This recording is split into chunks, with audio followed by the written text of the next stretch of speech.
नमस्कार, ABP news पर हाजिर हूं मैं रुमाना इसार खान और आज जीत का दिन है। अद्भुत साहस और विजय गाथा का प्रतीक ये कारगिल वॉर मेमोरियल, जहां इस वक्त आपका चैनल एबीपी न्यूज मौजूद है।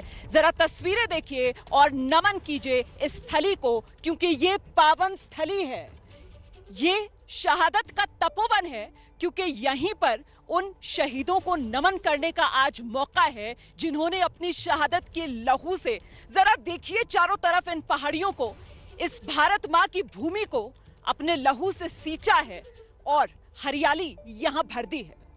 ये पहाड़ियां गवाह हैं उस हौसले की, उस जज्बे की कि बावजूद इसके 22 साल पहले दुश्मन इन ऊंची पहाड़ियों पर, ऊंचाई पर जाकर बैठ गया था, छिपा हुआ था, घात लगाकर हम पर हमला कर रहा था, लेकिन अदम्य साहस, बुलंद हौसले के बूते पर हमारे जवानों ने अपनी एक एक इंच दुश्मन से वापस ली और दुश्मन को इन पहाड़ियों से मार भगाया। 26 जुलाई आज ही का दिन था, 22 साल पहले सन 1999, जब सेना की तरफ से औपचारिक ऐलान किया गया था विजय दिवस का, ऑपरेशन विजय के मुकम्मल होने का। और पूरे 2 महीने तक ये कारगिल युद्ध चला था, क्योंकि 26 मई 1999 औपचारिक ऐलान इस युद्ध का सेना की तरफ से किया गया था। पूरी क्रोनोलॉजी क्या है ये भी आपको बताएंगे मेरे साथ मेरे सहयोगी नीरज राजपूत जो मौजूद हैं, और साथ ही हमारे साथ इस बड़ी कवरेज में मेरे सहयोगी आसिफ कुरैशी भी आप देख सकते हैं बने हुए हैं हमारे साथ। कुछ ही देर में यहां पर आज आर्म्ड फोर्सेस के सुप्रीम कमांडर राष्ट्रपति रामनाथ कोविंद पहुंचेंगे इस बलिदान को नमन करने के लिए, और तमाम डिग्निटरीज का यहां कारगिल वॉर मेमोरियल पर पहुंचने का सिलसिला शुरू हो चुका है। ताजा तस्वीरें हम लगातार आपको दिखाएंगे, पल पल का अपडेट हम लगातार आप तक पहुंचाएंगे, लेकिन पहले जरा एक नजर डालिए कैसे पाकिस्तान को पछाड़ा था यहां कारगिल की इन पहाड़ियों में भारत के वीरों ने।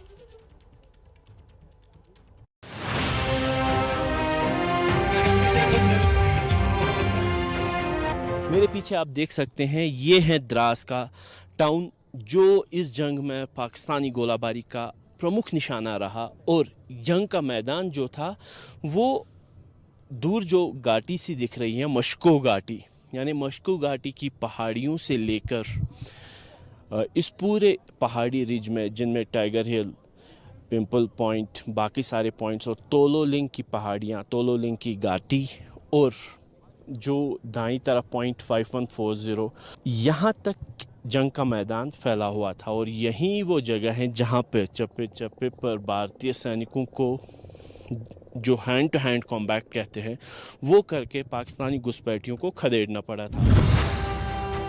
कारगिल युद्ध में हिस्सा लेने वाले सेना के अधिकारी युगेंद्र यादव आज भी उन पलों को याद कर रोमांचित हो जाते हैं। 22 साल पहले का जो मंजर था, हिंदुस्तान के सैनिकों ने इन वादियों के अंदर अपने रक्त से इन वादियों को सींचा है। सबसे पहले जो आप ये देख रहे हैं इस तरफ जो तोलोलिंग पहाड़ी है, जहां से युद्ध की शुरुआत हुई थी।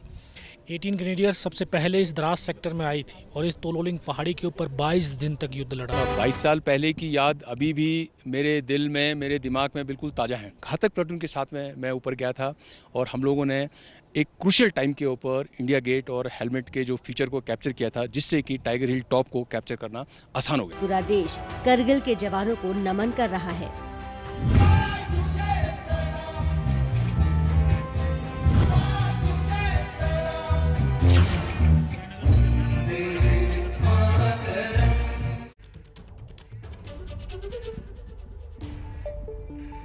तो आप समझ सकते हैं कि हालात कितने मुश्किल थे, बिल्कुल विपरीत परिस्थितियां थी, लेकिन बावजूद इसके हौसला आपको पता है कैसा था?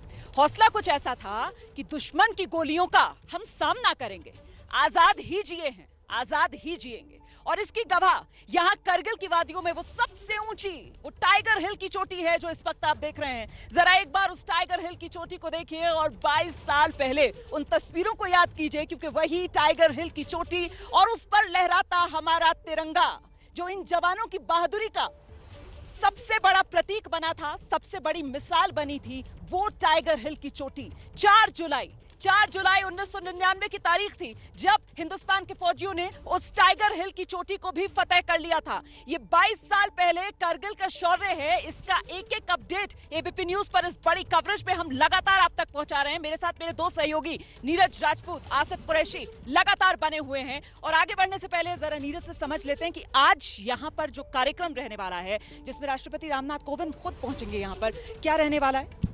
रोमाना, ये जो प्रेसिडेंट हैं, राष्ट्रपति हैं रामनाथ कोविंद, ये माना जा रहा है कि सुबह 9 से 10:30 बजे का समय वो यहाँ पर रहेंगे। 9 बजे के आसपास वो यहाँ पहुँचेंगे और उसके बाद जो यहाँ पर श्रद्धांजलि अर्पित करेंगे करगिल वॉर मेमोरियल में, जो इसीलिए बनाई गई थी, करगिल युद्ध की याद में बनाया गया ये मेमोरियल, जहाँ इस वक्त हम खड़े हैं द्रास में, यहाँ आएंगे। उसके अलावा उनके साथ chief of defence staff general Bipin Rawat होंगे, साथ ही जो सेना की उत्तरी कमान है उसके कमांडर होंगे लेफ्टिनेंट जनरल YK जोशी, जो कि जिन्होंने खुद लड़ाई लड़ी थी, करगिल युद्ध लड़ी थी, उनको वीर चक्र से सम्मानित किया गया था। और जो कैप्टन विक्रम बत्रा है वो उन्हीं की यूनिट में थे, जो जिनको शहादत हुई थी यहाँ पर कैप्टन विक्रम बत्रा का, तो वो यहाँ पर सब यहाँ श्रद्धांजलि अर्पित करेंगे। और उसके बाद फिर यहाँ पर जो वीर नारियां हैं जिन्होंने शहादत दी थी सैनिकों ने, उनके परिवार वालों से मुलाकात करेंगे, उनकी जो पत्नियां हैं उनसे मुलाकात करेंगे, परिवार से मुलाकात करेंगे। और यहाँ पर करीब 1.5 घंटे के करीब राष्ट्रपति यहाँ पर रहेंगे। इस बार जो विजय दिवस का सेलिब्रेशन है वो और खास इसलिए होने वाला है क्योंकि आगे हम नीरज से जानेंगे किस तरीके से वो स्वर्णिम मशाल जो यहाँ पहुंचेगी, जो 1971 की जंग में भारत को जो जीत मिली थी उसके 50 साल के मौके पर एक तरीके से बड़ा प्रतीक, बड़ा जश्न जो हिंदुस्तान मना रहा है उसका हिस्सा है। इस पर भी विस्तार से बात करेंगे आगे, लेकिन पहले जल्दी से आसिफ कुरैशी के पास आपको लेकर चलेंगे और जानेंगे आसिफ कुरैशी से कि आसिफ, आप यहाँ करगिल वॉर मेमोरियल में इस वक्त जिस लोकेशन पर हैं, जरा वहां की एक तो तस्वीरें दर्शकों को दिखा दीजिए और अपने आसपास इस वक्त आप किस तरीके का माहौल देख रहे हैं वो बयां कीजिए। रोमाना, देखिए, करगिल विजय दिवस का आज मुख्य दिन है क्योंकि रामनाथ कोविंद प्रेसिडेंट जो हैं वो यहाँ पे आ रहे हैं, चीफ ऑफ डिफेंस स्टाफ आ रहे हैं और सुबह तकरीबन 6 बजे से ही यहाँ पे तैयारियाँ शुरू हो गई। आप देख सकते हैं कि इस समय हम जिस जगह पे खड़े हैं यहाँ पे जो है VIPs और जो अन्य गणमान्य व्यक्ति हैं वो आएंगे, उनके बैठने की यहाँ पे कुर्सियाँ रखी गई हैं। यहाँ पे जो गेस्ट हैं वो उनके पहुँचने का सिलसिला भी शुरू हो गया है। हालांकि अभी गेस्ट के आने में काफ़ी समय है, लेकिन जिस तरीके की तैयारियाँ यहाँ पे की जा रही हैं, आप देख सकते हैं कि सेना के जो डिस्ट्रिक्ट एडमिनिस्ट्रेशन है, पुलिस के सभी अधिकारी जो हैं यहाँ पे जो है सभी तैयारियों को मेटिकुलसली देख रहे हैं क्योंकि किसी भी तरह की कमी नहीं रहनी चाहिए। आज विजय दिवस है क्योंकि विजय दिवस के ही मौके पर जो इन ऊंची ऊंची पहाड़ियों पे जंग लड़ी गई थी उसमें जो जीत मिली थी उसको दर्शाना है और कहीं इस दिन में किसी भी तरह की कमी ना रहे, इसको सुनिश्चित करने के लिए लास्ट मिनट तैयारी की जा रही है। बता दूं कि जो जैसे नीरज ने बताया कि जो प्रेसिडेंट हैं वो 9 बजे के करीब द्रास हेलीपैड पहुँचेंगे और यहाँ तकरीबन 1.5 घंटे रहेंगे। 10:30 बजे उनकी वापसी है। लेकिन प्रेसिडेंट के आने से पहले सेना की तरफ से जिस तरीके की तैयारियां की गई हैं, पिछले 3 दिनों से लगातार सेना की तरफ से उन शहीदों को याद करने के लिए लगातार कार्यक्रम रखे गए थे। जो ऐसे फौजी जिन्होंने इस जंग में हिस्सा लिया था उनको सम्मानित भी किया गया। यहाँ पे जो वीर नारियां हैं या जो परिवारजन हैं उनके लिए विशेष प्रबंध किए गए हैं, खासतौर पर इस दिन के लिए क्योंकि काफ़ी बड़ा दिन है ना सिर्फ सेना के लिए बल्कि पूरे देश के लिए और इसमें किसी तरह की कमी ना रहे, इसको सुनिश्चित करने के लिए लास्ट मिनट की यहाँ पे तैयारियाँ चल रही है। रोमाना,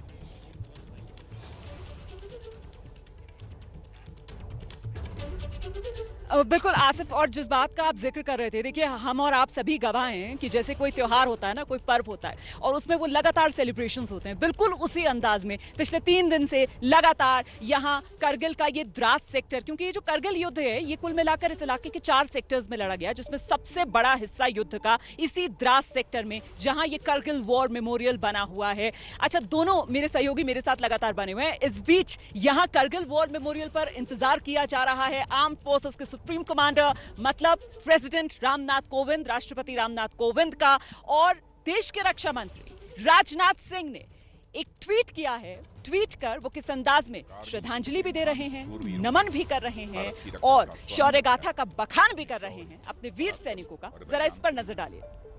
कठिन और प्रतिकूल परिस्थितियों के बावजूद भारतीय सेना ने कारगिल में जो विजय प्राप्त की वह अपने आप में अतुलनीय है। मैं कारगिल युद्ध में वीरगति प्राप्त करने वाले सभी वीर सैनिकों के परिवारों को फिर से यह भरोसा देना चाहता हूं कि यह देश उनके बलिदान को, उनकी स्मृति को कभी नहीं भूल सकता। दिल्ली में राष्ट्रीय युद्ध स्मारक हमारी इस प्रतिबद्धता का प्रतीक है। अमर चक्र पर जल रही अमर ज्योत भारतीय सेना के पराक्रम और बलिदान की अग्नि साक्षी है। इन पहाड़ियों को देखिए, ऊंची ऊंची पहाड़ियां और दुश्मन उस ऊंचाई पर था। जीत असंभव सी लगती थी, लेकिन ये जज्बा ही था, ये हौसला ही था हमारे वीरों का, जिन्होंने इस ऊंचाई को भी इतना छोटा कर दिया कि हमारे बहादुरों के हौसले के आगे ये चट्टानें भरभरा कर बिखरती हुई सी नजर आईं और दुश्मन खदेड़ दिया गया इन ऊंचाइयों से, जहां वो छिप कर बैठा हुआ था, घात लगाकर बैठा हुआ था। हिंदुस्तान को नुकसान पहुंचाने की उसकी नापाक साजिश थी, लेकिन पूरी तरीके से दुश्मन को नेस्तनाबूद कर दिया और ऐसा मजा चखाया कि वो दोबारा इन पहाड़ियों की तरफ आंख उठाकर न देख सके। छोटे से ब्रेक के लिए यहाँ पर रुक रहे हैं। इसी बड़े कवरेज पर यहाँ करगिल की इन पहाड़ियों के बीच से, करगिल वॉर मेमोरियल से बड़ी कवरेज एबीपी न्यूज पर लगातार जारी है।